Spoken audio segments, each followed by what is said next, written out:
महाराज ये शिव पुराण बड़ा दिव्य है, 7 संहिताएं हैं इसमें और 24,000 श्लोक हैं।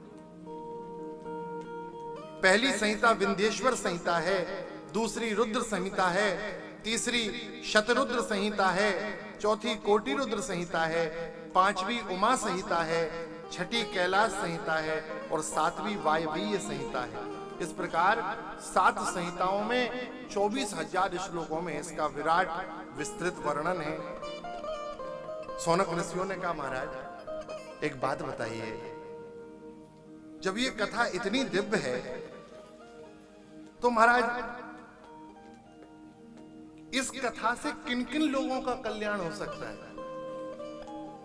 किसी का कल्याण हुआ है? हम किसी डॉक्टर की अच्छी तारीफ कर दें जोरदार, बहुत अच्छा डॉक्टर है, तो आप कहोगे महाराज वासुदा में किसी को लाभ मिला है कि नहीं मिला है उससे? और फिर 2-4 नाम बता दें कि देखो उन्हें भी रोग आया था, वो भी ठीक हो गए, तो फिर उस डॉक्टर की जय जय सीताराम, फिर लाइन लग जाती है। बिना दृष्टांत के सिद्धांत अधूरा होता है। बोले महाराज यदि ये कथा इतनी परम पावनी है तो किन किन का के बुसुद्यंत, किन किन के हृदय को पवित्रता मिलती है, किन किन पुरुषों का कल्याण हो जाता है। सूत जी बोले ऋषियों, कामी, लोभी, क्रोधी, किसी भी प्रकार का जीव हो, कितना ही बड़ा पातकी हो, महापातकी हो, परम पातकी हो, ऐसा जीव भी भगवान शिव की इस परम पावनी कथा का आश्रय लेता है तो वह शुद्ध हो जाता है, पवित्र हो जाता है। बोले महाराज कोई पुराना चरित्र, तो एक इतिहास सुनाया, बहुत ध्यान से सुनना। आसीत किरात नगरे ब्राह्मणों ज्ञान दुर्बलः, दरिद्रो रस विक्रेता वेद धर्म परांगमुखा। किरात नगर में एक ब्राह्मण रहता था, बड़ा दरिद्र था, रस विक्रेता था। ब्राह्मण के लिए देखो हमारे यहां शास्त्रों में ना सबको निश्चित कर्म दिए हैं। ब्राह्मण का कर्म अलग है, क्षत्रिय का अलग है, वैश्य का अलग है, चतुर्थ वर्ण का अलग है, सबके कर्मों का विभाजन किया हुआ है। ब्राह्मण यदि रस विक्रेता होता है तो सबसे निंदनीय माना गया है, निंदनीय ब्राह्मणों की गिनती में रस विक्रेता अर्थात जल बेचने वाला ब्राह्मण। ब्राह्मण जल बेचे, रस बेचे तो निंदनीय होता है। ब्राह्मण को होटलिंग भी नहीं करनी चाहिए, रेस्टोरेंट भी नहीं लगाना चाहिए, अन्न बेचना भी पाप है ब्राह्मण के लिए। वो बेचने का चक्कर ही नहीं करना चाहिए। ब्राह्मण के लिए तो केवल 6 कर्म है,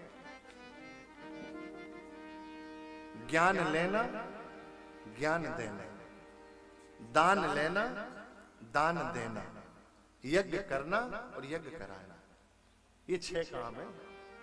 अच्छा एक सच्ची बात आपको बताएं, ईमानदारी से हम अपने केवल कर्म का पालन कर लें,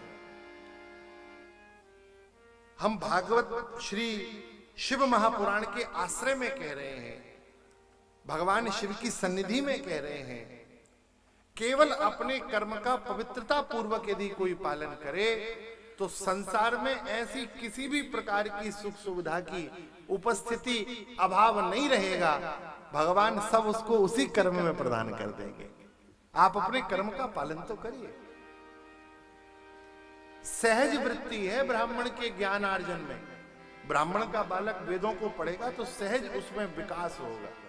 क्षत्रिय का धर्म है रक्षा करना, राज्य करना, व्यवस्थाओं का संचालन करना, ये क्षत्रिय का गुण है, उसे दिया है भगवान ने। और जितने अच्छे से दुकानदारी वैश्य कर लेता है, राम राम, कोई नहीं कर सकता। वो सब गुण संपन्न होता है, वो बेच देगा मार्केट में सब काम। तो वैश्य का अलग गुण है और सब वर्णों को व्यवस्थित अपने अपने कर्तव्यों का निर्वहन करना चाहिए। ये ब्राह्मण था, बड़ा ज्ञान दुर्बला, अज्ञानी था, रस विक्रेता था, वेद धर्म परांग मुखा। महाराज जितने प्रकार के कुकर्म होते थे सब करता था। पातकी तो था ही, सदा निरंतर कुसंग में रहता था। सत्संग का नितांत अभाव था इसके जीवन में। किसी भी प्रकार से धन मिले, चाहे चोरी ही करके क्यों ना धन अर्जित करना पड़े, न धर्माय धनम तस्य, उसके पास धर्म का धन नहीं था। थोड़ा सा भी धन कभी धर्म में नहीं लगाता था। एक बार महाराज भ्रमण कर रहा था, एक शोभावती नाम की वैश्या पे इसकी नजर चली गई। दृष्टि का दोष था, उस वैश्या के प्रति आसक्त हो गया। वैश्याम शोभावतीम नामा दृष्ट्वा तत्राति विभल हो गया। अब तो किसी भी प्रकार से इससे मेरी मैत्री हो जाए, इस शोभावती नाम की वैश्या से मेरी पहचान हो जाए और इससे मेरा संबंध स्थापित हो जाए। इसके कई प्रकार से प्रयत्न करने लगा। कुछ ऐसा योग संयोग बना कि उस शोभावती से उसका प्रेम हो गया। वो शोभावती भी महाराज उसका संपर्क इससे हो गया। अब घर पे समय कम देता और वैश्यालय में ही इसका पूरा दिन और पूरी रात निकल जाती। माता पिता ने इसके कार्यों की निंदा की। देखो, जब हम कुमार्ग पे चलते हैं ना, तो अच्छी बात बताने वाला शत्रु दिखता है, हमारे हित की बात बताने वाला शत्रु दिखता है। माता पिता ने निंदा की, पत्नी ने समझाया, लेकिन ये देवराज नाम का ब्राह्मण महाराज एक दिन रात्रि में घर आया। घर में आया तो था घर में धन चुराने के लिए, लेकिन देखा कि माताजी पिताजी और पत्नी सब सो रहे हैं। मन में आया कि मेरा इतना बड़ा घर है और मैं शोभावती के उस वैश्यालय में रहता हूं, क्यों ना उसे इसी घर में ले आऊं। फिर विचार किया कि ये माता पिता सब परेशान करेंगे, तो आज सोते हुए माता पिता और पत्नी तीनों की गर्दन काट दी, तीनों की हत्या कर दी इसने। मात्रा पित्रा तथा पत्न्या बारितोपि पुनः पुनः नामन्यत वचस्तेषां पाप वृत्ति परायणः। जो बार बार माता पिता पत्नी रोकते थे पाप वृत्ति परायण इस पुरुष को, आज महाराज प्रसुप्तान्यवधि दुष्टो धनम तेषाम तथा हरत। महाराज उसने सोते हुए माता पिता की हत्या कर दी और अब वैश्या को घर में ले आया। पूरा जीवन अपना कुसंग से ही व्यतीत किया और महाराज थोड़े दिनों बाद वैश्या तो मर गई, वैश्या चली गई और ये भी बूढ़ा हो गया, शरीर जर्जर हो गया। अब पुण्य तो किए नहीं थे, धर्म भी नहीं किया था, महाराज शरीर में कोढ़ हो गए, गल गल के शरीर गिरने लगा, परेशान हो गया, रोग हो गया। एक दिन ठाकुर जी की कृपा हो गई, गांव के कुछ लोग प्रयागराज पधारे। झूसी में प्रयागराज आए, तीर्थराज प्रयाग गांव के लोग जा रहे थे। बोले माघ का महीना है, चलो भैया स्नान कराएं। तो कुछ लोगों ने कहा कि ये ब्राह्मण इसकी दुर्गति हो गई, कम से कम जीवन के अंतिम समय में गंगा जल ही मिल जाए इसे। तो कुछ गांव के महत पुरुष, परमार्थिक पुरुष इसको बिठा के प्रयागराज झूसी ले आए और वहां प्रयागराज झूसी जब ये आया तो गांव के लोगों से इसका विवाद हो गया, क्योंकि दुर्वती था, सत्संग में इसका मन लगता नहीं था।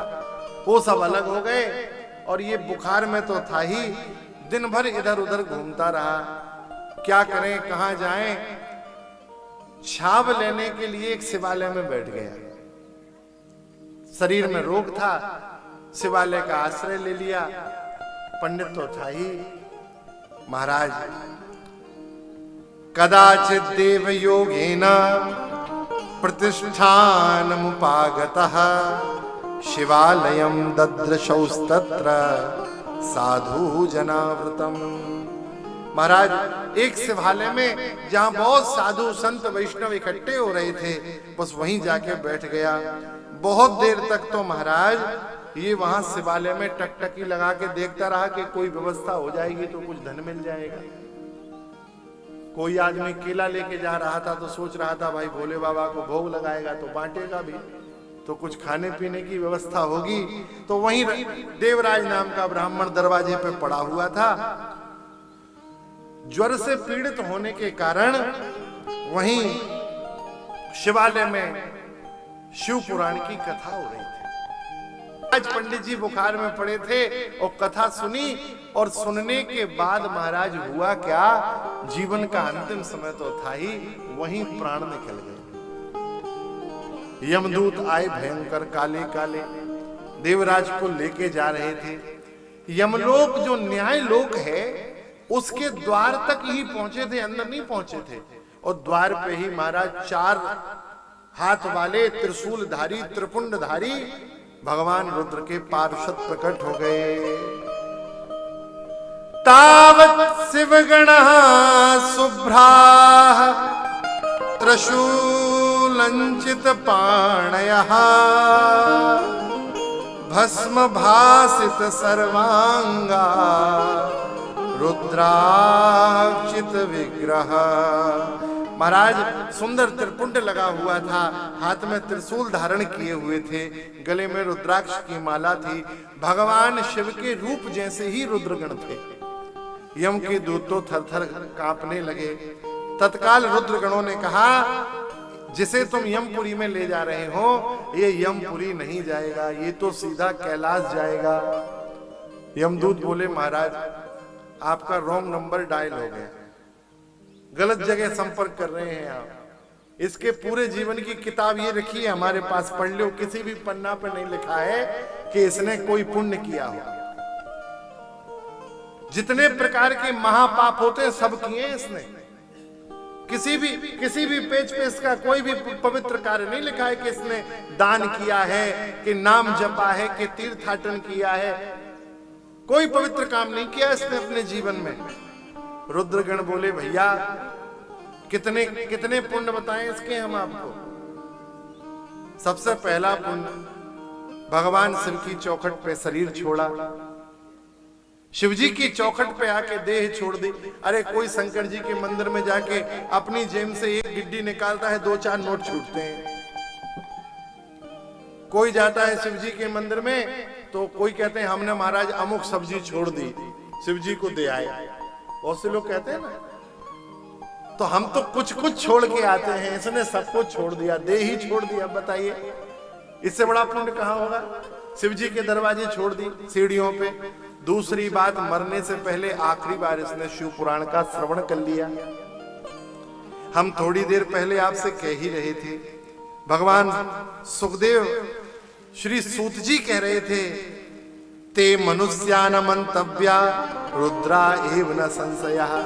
जो कथा सुनता है उसे मनुष्य मत मानो, वह भगवान का ही गण है। तो इस नाते से अब तो इसको शिवलोक की प्राप्ति होगी। शिवलोका समागत्य क्रुद्धा यमपुरीम ययुः।